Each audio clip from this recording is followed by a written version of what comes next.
Hi guys. So last lecture में हमने start किया था इंडक्टिव इफ़ेक्ट को और हमने डिफ़ाइन किया था इंडक्टिव इफ़ेक्ट को, क्या है उसकी एक्चुअल डेफिनेशन होती है।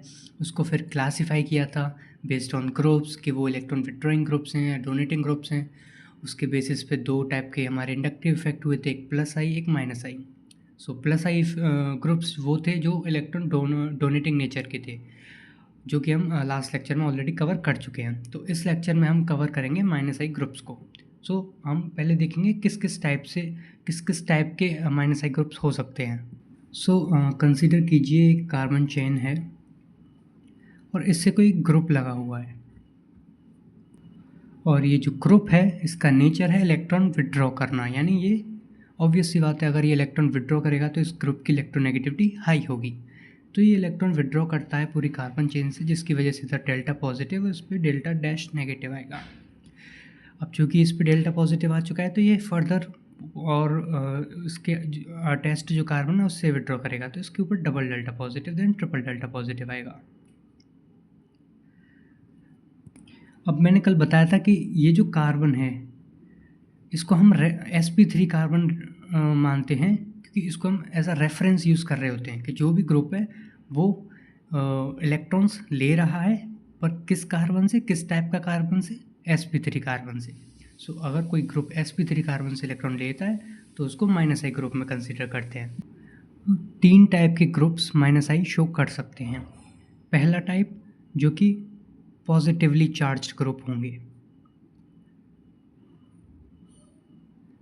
अगर मैं एग्जांपल दूं आपको तो अगर Nr3 पॉजिटिव, जिसके ऊपर क्या है प्योर पॉजिटिव चार्ज है, और दूसरा एग्जांपल NH3 पॉजिटिव या फिर Sr2 पॉजिटिव एट्सेट्रा, ऐसे जिस पे भी अगर पॉजिटिव चार्ज है तो वो हाईली इलेक्ट्रोनेगेटिव हो जाएगा। तो हाईली इलेक्ट्रोनेगेटिव होने के कारण क्या होगा, वो माइनस आई ग्रुप की तरह एक्ट करेगा और थोड़ा स्ट्रॉन्ग नेचर दिखाएगा।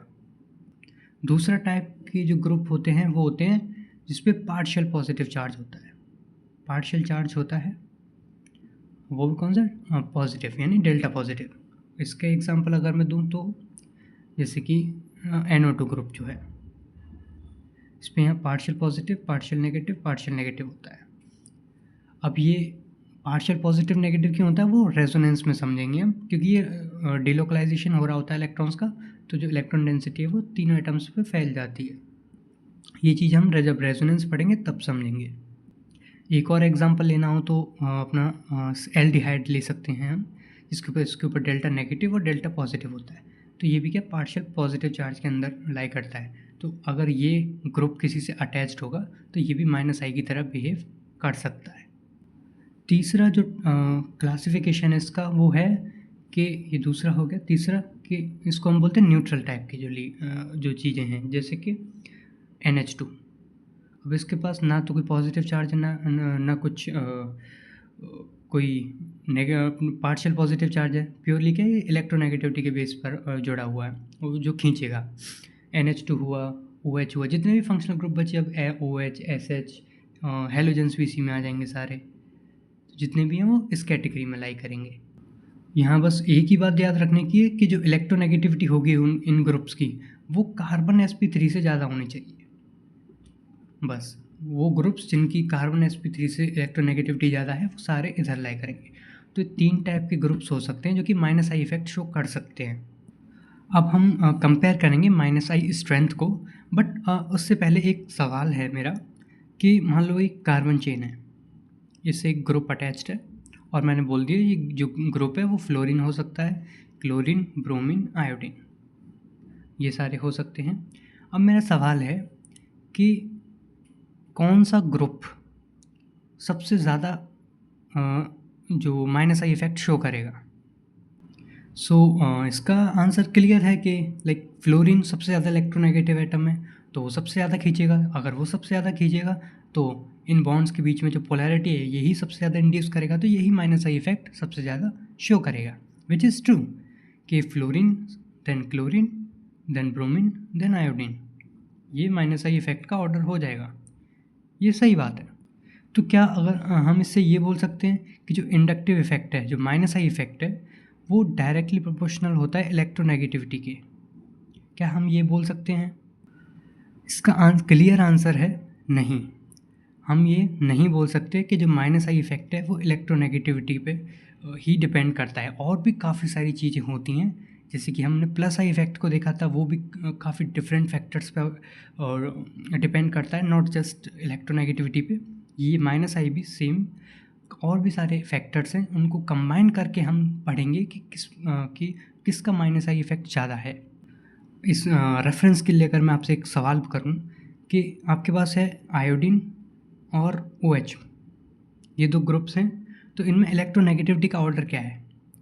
तो ऑब्वियस सी बात है, हर कोई बता देगा कि इलेक्ट्रोनेगेटिविटी सबसे ज़्यादा फ्लोरीन देन ऑक्सीजन की होती है, तो ऑब्वियस सी बात है OH की इलेक्ट्रोनेगेटिविटी आयोडीन से ज़्यादा होगी। करेक्ट। तो माइनस आई ऑर्डर क्या आना चाहिए कि OH की इलेक्ट्रोनेगेटिविटी ज़्यादा है, तो माइनस आई इफेक्ट भी OH ज़्यादा शो करना चाहिए आई का। पर क्या ये सही बात है? नहीं, ये गलत है।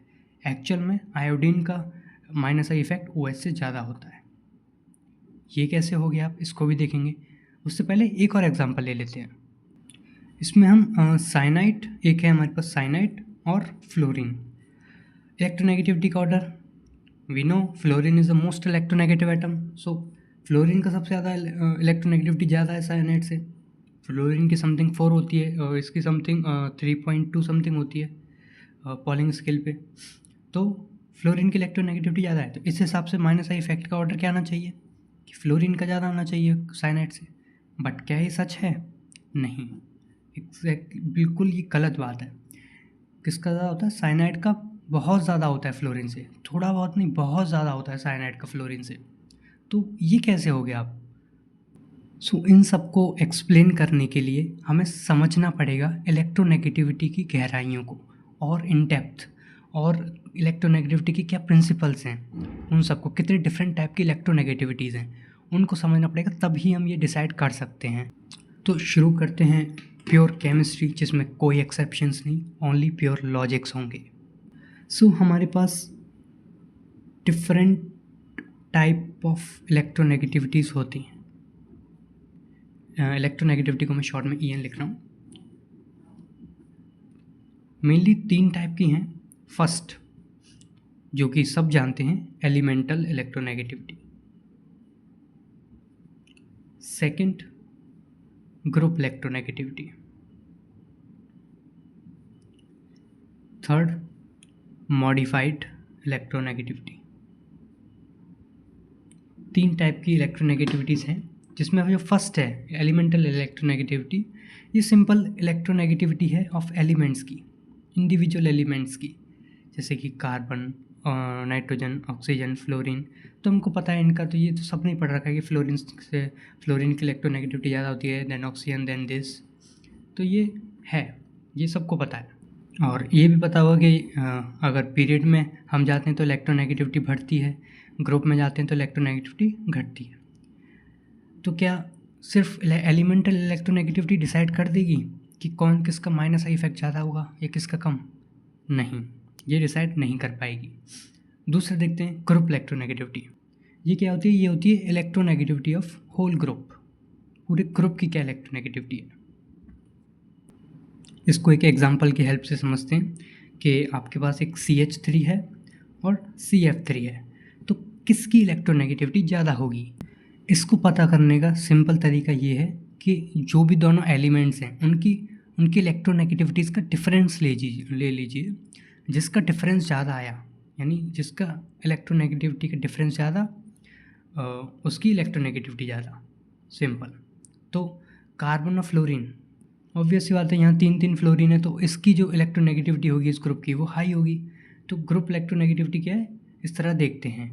पर क्या ये ग्रुप इलेक्ट्रोनेगेटिविटी भी हेल्पफुल है हमारे लिए माइनस आई इफेक्ट को जज करने के लिए या फिर कंपेयर करने के लिए? आंसर इज़ नो, ये भी हेल्पफुल नहीं है। एलिमेंटल इलेक्ट्रोनेगेटिविटी से हम डिसाइड नहीं कर सकते, ग्रुप इलेक्ट्रोनेगेटिविटी से भी हम डिसाइड नहीं कर सकते।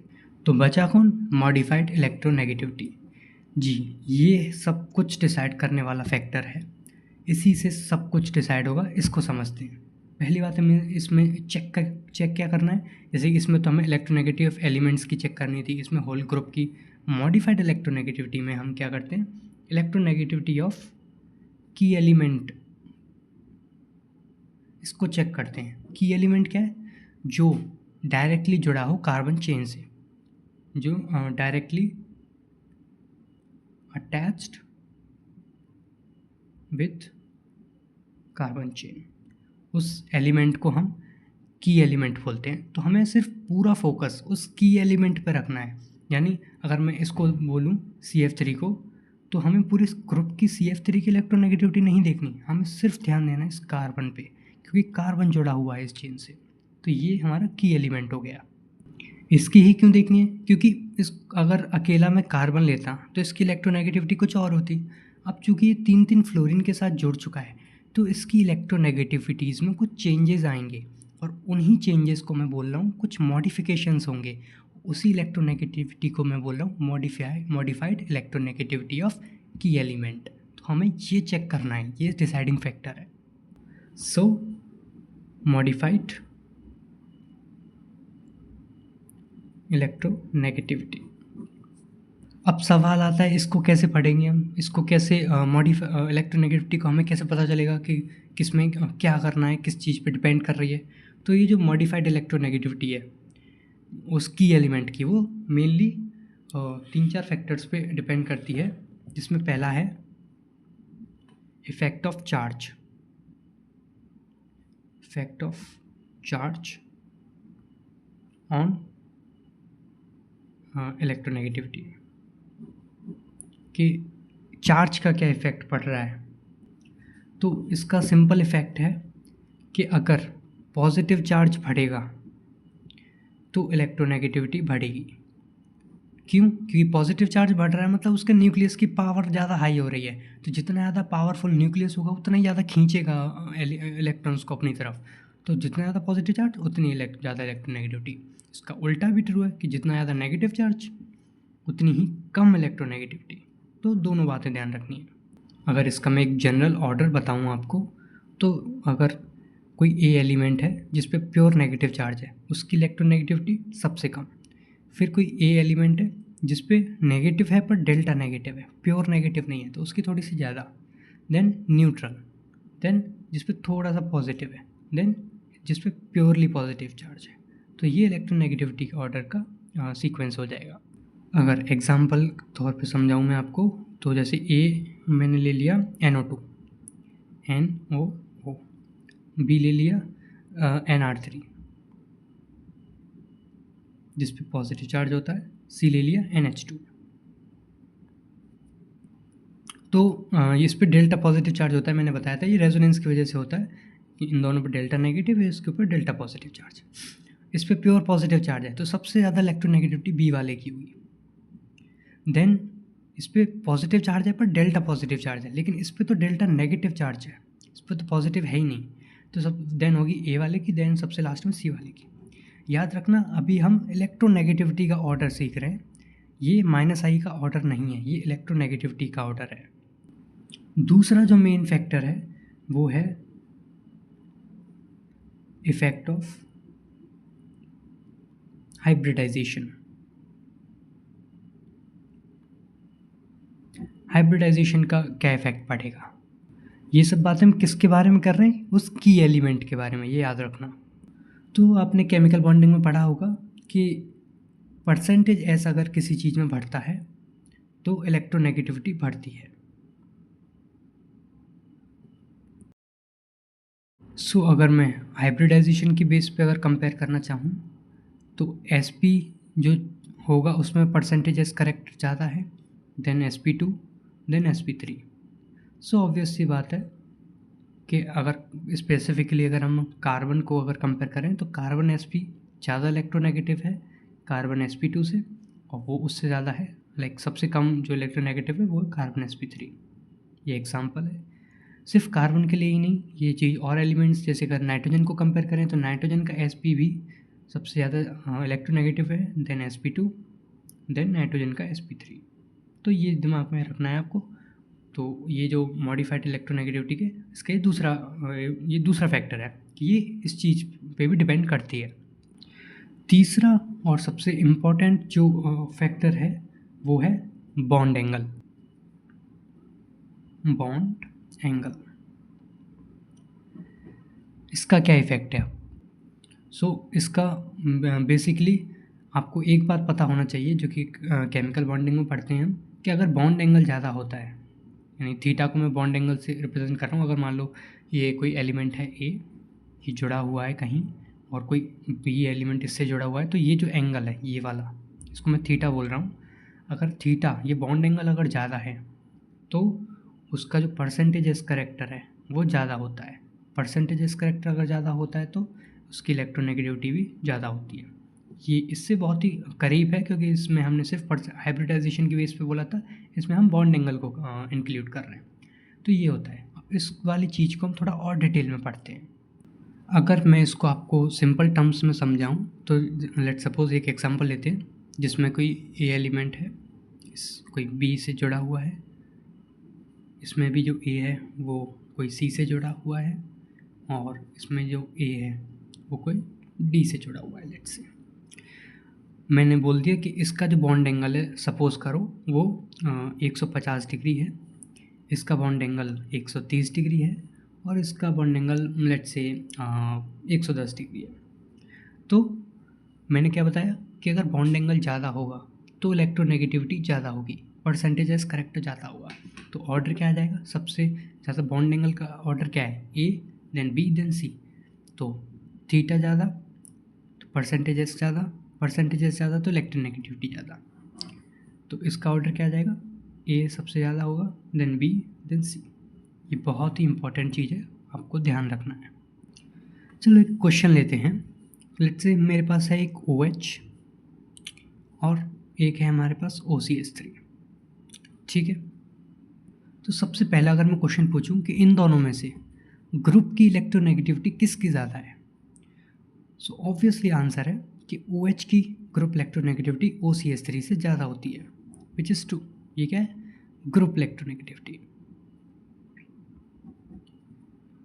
लेकिन जब ये दोनों ग्रुप्स कार्बन चेन से अटैच हो जाते हैं तब चीज़ें बदल जाती हैं।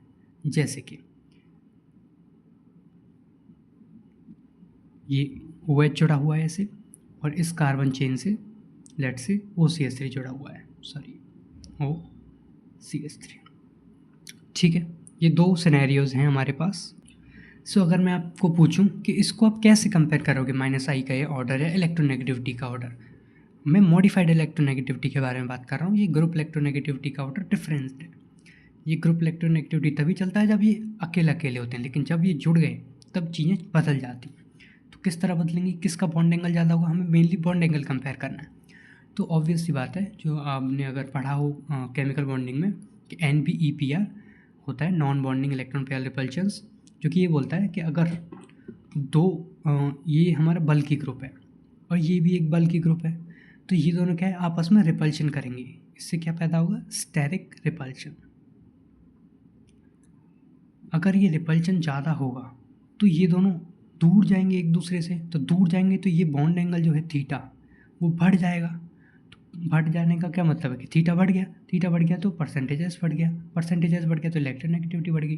तो इस वाले ग्रुप की जब OCH3 ये जिस कार्बन चेन से जुड़ा है इसकी इलेक्ट्रोनेगेटिविटी ज़्यादा होगी OH से। तो -I इफेक्ट का ऑर्डर क्या होगा? सेम, क्योंकि अब हमने मॉडिफाइड इलेक्ट्रोनेगेटिविटी के बारे में बात कर रहे हैं। तो -I इफेक्ट OH का ज़्यादा होगा, सॉरी -I इफेक्ट OH का कम होगा -I इफेक्ट OCH3 से। ये बात याद रखना, इसमें कोई एक्सेप्शन नहीं है, प्योर लॉजिक है। एक बात और क्लियर कर दूं मैं, ये जो मैं बोल रहा हूँ बॉन्ड एंगल बढ़ने से परसेंटेजेस बढ़ रहा है और इलेक्ट्रोनेगेटिविटी बढ़ रही है, वो पूरे ग्रुप की नहीं बढ़ रही है, वो सिर्फ ये जो की एलिमेंट है, सॉरी ये ऑक्सीजन, क्योंकि इस कार्बन चेन से ये ऑक्सीजन जुड़ा हुआ है, इस चीज़ की बढ़ रही है। तो हम इसको जज कर रहे हैं। इधर भी अगर बढ़ेगी तो इस चीज़ को देखेंगे, ना कि पूरे ग्रुप को। चलिए एक और एग्जांपल ले लेते हैं कि हमारे पास है C11OH, एक एल्डिहाइड है और एक है C11OCH3। तो आप अपना आंसर गैस कीजिए कि किसका -I इफेक्ट ज़्यादा होता है। आई होप आपने गैस किया होगा। तो हम इधर देख रहे हैं कि इधर क्या है, ये बल्की ग्रुप है, बल्की ग्रुप है तो रिपल्शन ज़्यादा होंगे, तो इसकी ज़्यादा होनी चाहिए। तो आप सोच रहे होंगे कि बी का ज़्यादा होना चाहिए ए से, बट ऐसा नहीं है। एल्डिहाइड की जो माइनस आई इफेक्ट है वो ज़्यादा होता है कीटोन से। अब ये कैसे हो गया? देखो, ये जो मैं बल्कीनेस बोल रहा हूँ ये तब बोल रहा हूँ जब आपकी जो एटम है वो sp3 है। जो स्टेरिक रिपल्शंस हम देखते हैं या फिर जो NBEPR देखते हैं हम, उसकी कंडीशन होती है। कंडीशन क्या है कि sp3 मस्ट, sp3 होना ही चाहिए। ये ऑलरेडी sp2 कार्बन है, अगर ये sp2 है तो ऑलरेडी बॉन्ड एंगल काफ़ी अच्छा है इसका 120 डिग्री, तो ये कोई रिपल्शन फील ही नहीं करेगा, तो इसका कोई कॉन्सेप्ट ही नहीं आएगा, तो हम इसको ऐसे जज नहीं करेंगे। सो इसमें एल्डिहाइड की माइनस आई इफेक्ट ज़्यादा होगा, माइनस आई इफेक्ट का ऑर्डर। और अच्छे से समझाने के लिए मैं आपके पास 4 एग्जांपल्स और लेता हूँ। सो ये रहे वो 4 एग्जांपल्स, आप इनके माइनस आई इफेक्ट का ऑर्डर सेट करने की कोशिश करो। ये इन दोनों के बीच में कौन बड़ा है, इनके बीच और इनके बीच। सो आई होप आपने किया होगा। इसको हम ऑलरेडी डिस्कस कर चुके हैं, क्योंकि ये ऑक्सीजन sp3 है और दूसरी एक और कंडीशन होती है NBEPR को फुलफ़िल करने के लिए कि जो एटम है वो स्मॉल होना चाहिए। ये दोनों चीज़ें होंगी तभी उसमें हम NBEPR अप्लाई कर सकते हैं। तो इनके बेसिस पे इलेक्ट्रोनेगेटिविटी और या फिर माइनस आई इफेक्ट OCH3 का ज़्यादा होगा OH से। इसको भी मैंने अभी जस्ट बताया कि इसमें हम NBEPR नहीं लगा सकते। ये स्मॉल हैं लेकिन sp2 है, sp3 नहीं है, तो हम इसको NBEPR से नहीं कर सकते कंपेयर। तो इसमें जो माइनस आई इफेक्ट का ऑर्डर है वो ये आएगा। अब इसको देखते हैं ज़रा, इसमें क्या आता है। इसमें जो ऑर्डर आता है वो ये आता है। अब ये क्यों आया? इसमें भी भाई sp3 हैं दोनों, लेकिन ये क्या है, ये स्मॉल नहीं, ये लार्ज ग्रुप हो गया। ये थर्ड पीरियड का हो गया, ये सेकंड पीरियड के थे, तो ये लार्ज होने की वजह से इस पर sp3 अप्लाई नहीं होगा, NBEPR अप्लाई नहीं होगा, तो इसमें जो ऑर्डर है जस्ट रिवर्स हो जाएगा। और जो चौथे का अगर बात करें तो ये sp3 भी है और सेकंड पीरियड का है तो स्मॉल भी है, तो अगर दोनों हैं तो NBEPR अप्लाई हो सकता है। तो चूँकि इस पर बल्कियर ग्रुप्स हैं तो इसका बॉन्ड एंगल ज़्यादा होगा, बॉन्ड एंगल ज़्यादा होगा तो परसेंटेजेस ज़्यादा होगा, परसेंटेजेस ज़्यादा होगा तो इलेक्ट्रोनेगेटिविटी ज़्यादा होगी, इलेक्ट्रोनेगेटिविटी ज़्यादा होगी तो माइनस आई इफेक्ट इसका ज़्यादा होगा। आई होप ये मैं क्लियर कर पाया हूँ आपको। अब एक देखते हैं एक माइनस आई का एक्चुअल ऑर्डर क्या आता है, और आई होप उसको देख के आप जज कर सकते हैं कि कोई भी रैंडमली चीज़ें नहीं लाई गई हैं, एक प्रॉपर रीज़न है हर चीज़ का, कोई एक्सेप्शंस नहीं है इसमें। तो ये रहा वो एक्चुअल सीक्वेंस, इसमें भी आप देख सकते हो जो ओ आ रहा है उसका ज़्यादा होता है OH से, और जो SH है उसका ज़्यादा होता है SR से, जो कि मैंने इधर अभी आपको जस्ट एक्सप्लेन किया। इधर भी NR3+ का ज़्यादा होता है NH3+ से। तो आप देख सकते हैं, इसको याद करने की कोई ज़रूरत नहीं, इसको जस्ट थोड़ा लॉजिकली अगर आप सोचोगे तो ऑटोमेटिकली आपको पता चल जाएगा कि किसका माइनस आई इफेक्ट ज़्यादा है और किसका कम। अब आगे बढ़ते हैं हम माइनस आई स्ट्रेंथ को कंपेयर करने के लिए, लेकिन हमने 3 चीज़ें पढ़ी, इफेक्ट ऑफ चार्ज, हाइब्रिडाइजेशन और बॉन्ड एंगल। ये हमें तीनों को हमने इंडिविजुअली अप्लाई करके देखा, लेकिन इन तीनों को जब तीनों किसी क्वेश्चन में तीनों अप्लाई हो रहे होंगे तो हमें किस ऑर्डर को देखना है, सबसे पहले क्या देखना है, किस चीज़ पे ज़्यादा ध्यान देना है, वो देखते हैं पहले। So minus I strength comparison,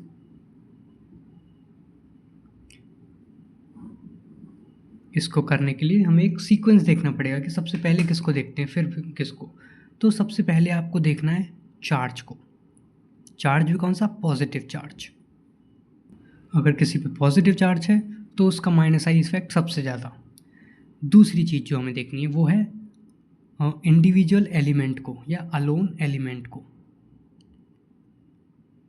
इनकी जो माइनस आई है वो हमेशा ज़्यादा होगी ग्रुप में जो होंगे उनकी। इंडिविजुअल या फिर अलोन एलिमेंट क्या है, हेलोजेंस ही होते हैं मेनली, क्योंकि और तो ग्रुप्स में ही आते हैं, यही एक अकेले होते हैं, फ्लोरीन, क्लोरीन, ब्रोमीन, आयोडीन, इनकी हमेशा ज़्यादा होगी ग्रुप वालों से। और फिर लास्ट में देखना है हमें हाइब्रिडाइजेशन को।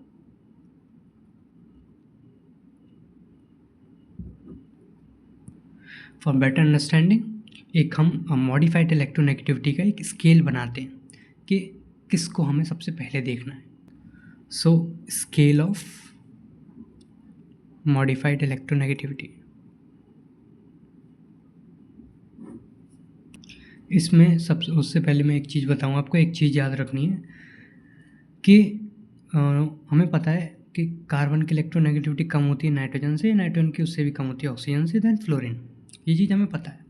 लेकिन अगर हम इनकी हाइब्रिडाइजेशन, डिफरेंट हाइब्रिडाइजेशन की बात करें, यानी carbon sp, carbon sp2, carbon sp3, nitrogen sp, nitrogen sp2, nitrogen sp3, इन सब की अगर बात करें तो उनका क्या सीक्वेंस होगा, वो चीज़ हम इसमें ड्रॉ करने वाले हैं. वो चीज़ हम इस स्केल में हम मेंशन करने वाले हैं.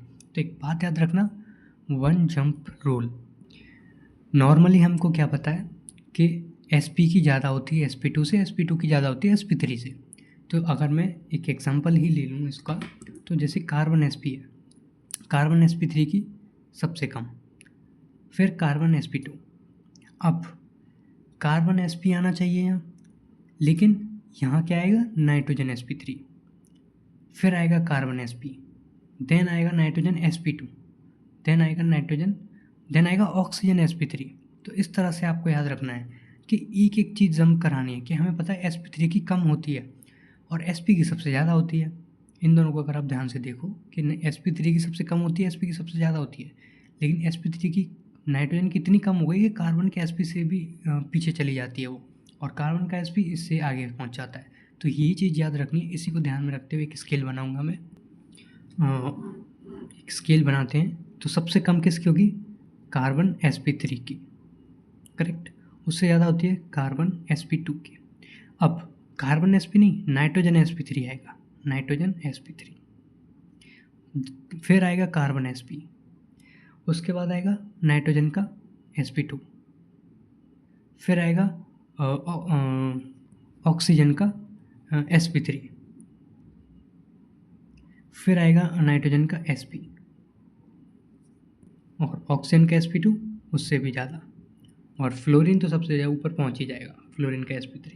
फ्लोरीन तो sp3 में ही मिलेगा आपको ज़्यादातर. तो ये चीज़ याद रखनी है कि इसमें क्या है, वन जंप रूल. अगर आप देख रहे हो कि 3 होते हैं, लेकिन जो कार्बन sp है जो कि नीचे आना चाहिए वो जंप करके ऊपर पहुंच गया, जो नाइट्रोजन sp है जो कि यहाँ आना चाहिए वो जंप करके ऑक्सीजन से ऊपर पहुंच गया. इस तरह से आपको याद रखना है. ये चीज़ आपको बहुत हेल्प करेगी आगे जाके. तो मैंने आपको 3 चीज़ें बताई हैं, जिसमें मैंने पहली चीज़ बोली थी कि आपको पॉजिटिव चार्ज देखना है. दूसरी चीज़ बोली थी कि आपको अलोन एलिमेंट्स को देखना है, उनके माइनस आई इफेक्ट ज़्यादा होगा. और तीसरा, थर्ड बोला था हाइब्रिडाइजेशन, इनको देखना है. एक बात याद रखनी है कि इनमें से कोई भी अगर 2 मिल गए, जैसे कि फर्स्ट और थर्ड अगर मिल गया किसी सिंगल में, तो वो सबसे ज़्यादा हो जाएगा उस सेकंड वाले से भी. सो अब हम क्वेश्चन करना स्टार्ट करते हैं, माइनस आई स्ट्रेंथ का कंपैरिजन करते हैं. अब आई होप आप इसका एग्जांपल दे सकते हैं, आई मीन इसके एक्सप्लेनेशन दे सकते हैं कि फ्लोरीन की कम क्यों होती है माइनस आई इफेक्ट साइनाइड से. तो ये किस कैटेगरी में फॉल करेंगे, ये अलोन एलिमेंट वाले हैं, अलोन हैं. और ये कार्बन ट्रिपल बॉन्ड नाइट्रोजन होता है, तो इस पर डेल्टा पॉजिटिव चार्ज है, डेल्टा पॉजिटिव है, और कार्बन sp भी है, तो पॉजिटिव तो है ही प्लस sp भी है, तो वो हमेशा अलोन वाले से ज़्यादा होगा. तो साइनाइड का माइनस आई इफेक्ट ज़्यादा होगा फ्लोरीन से. दूसरा क्वेश्चन जो मैंने बोला था कि आयोडीन का ज़्यादा होता है OH से. इसका किस बेसिस पे किया कि ये क्या है, अलोन एलिमेंट है, ये अलोन है, और ये क्या है, ग्रुप है. तो मैंने बोला था अलोन हमेशा ज़्यादा होंगे ग्रुप से, क्योंकि इसके ऊपर कोई पॉजिटिव चार्ज भी नहीं है, इस पर तो डेल्टा नेगेटिव है उल्टा, तो ये इसका ज़्यादा होगा. ये किसका ऑर्डर है, माइनस आई इफेक्ट का ऑर्डर. अब आप इस क्वेश्चन को करने की कोशिश कीजिए, माइनस आई इफेक्ट का ऑर्डर लगाइए. तो अगर इसको देखें कि इस पर पॉजिटिव चार्ज है, तो सबसे ज़्यादा पहले तो चार्ज ही देखना था हमको, तो ये तो सबसे ज़्यादा हो जाएगा. NO2 मैंने बोला था इस पर डेल्टा पॉजिटिव चार्ज होता है, तो ये भी एक काइंड ऑफ पॉजिटिव चार्ज है, तो फिर B का हो जाएगा. इन तीनों में अगर कंपेयर करें तो ये दोनों अलोन एलिमेंट्स हैं, और अलोन एलिमेंट्स हैं, और ये इंडिविजुअल है, तो इन दोनों का क्या है, ज़्यादा होगा इस ग्रुप एलिमेंट से. अब इन दोनों में भी किसका होगा, ज़्यादा होगा, जिसकी इलेक्ट्रोनेगेटिविटी ज़्यादा होगी, यानी C, then D, then E. So I hope आपको क्लियर हो गया होगा माइनस आई स्ट्रेंथ कैसे चेक करते हैं. अब माइनस आई इफेक्ट में एक लास्ट कॉन्सेप्ट बचता है, वो है डीएनपी रूल। अगर आपने पिछला लेक्चर देखा होगा तो मैंने एक डीबीएन रूल करके बताया था, वो प्योरली प्लस आई इफेक्ट के लिए होता है, लेकिन जो डीएनपी रूल है वो माइनस आई इफेक्ट के लिए होता है। इसमें डीएनपी क्या है, डी है डिस्टेंस, एन है नंबर और पी है पावर, या फिर इसको प्रायोरिटी भी बोल सकते हैं। तो इसी ही सीक्वेंस में आपको चेक करना है। इसको एक क्वेश्चन की हेल्प से समझते हैं। जैसे कि आपके पास कार्बन चेन है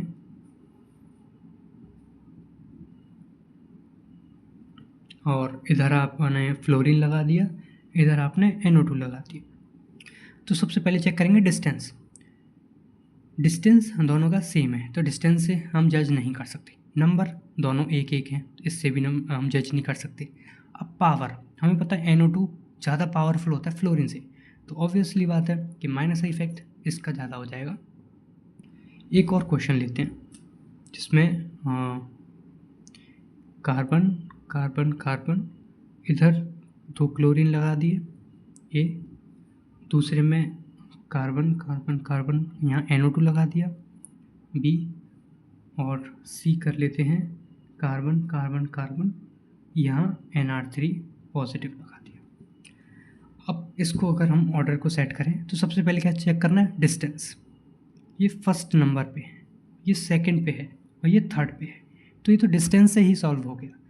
चाहे NR3 पॉजिटिव कितना भी पावरफुल हो, इंडक्टिव इफेक्ट चाहे प्लस आई हो या माइनस आई हो, सबसे पहला क्राइटेरिया डिस्टेंस डिपेंडेंट होता है, तो डिस्टेंस चेक करना है। चाहे ये कितना भी पावरफुल हो, चाहे ये कितना भी पावरफुल हो, डिस्टेंस सबसे पास क्लोरीन है तो सबसे ज़्यादा ए हो जाएगा, देन बी और देन सी। जाते जाते एक आखिरी सवाल बस, कि आप प्लस आई का ऑर्डर सेट कीजिए S माइनस और O माइनस में, और एक माइनस आई का ऑर्डर सेट कीजिए SH और OH में। सो प्लस आई के लिए हमें डोनेटिंग पावर चाहिए, तो सिंपल है, ऑक्सीजन की इलेक्ट्रोनेगेटिविटी ज़्यादा है तो ये कम डोनेट कर सकता है, तो S माइनस का प्लस आई ज़्यादा होगा। माइनस आई के लिए क्या है, हमें चाहिए कि किसकी जो मॉडिफाइड इलेक्ट्रोनेगेटिविटी वो ज़्यादा होगी, तो अब SH और OH में कौन ज़्यादा पावरफुल होगा। सो इसमें भी SH ही ज़्यादा पावरफुल होगा, याद रखना, क्योंकि इनके बीच में जो इलेक्ट्रोनेगेटिविटी डिफरेंस है वो ऑलमोस्ट 0 है, 0 नहीं बहुत कम है, लेस है।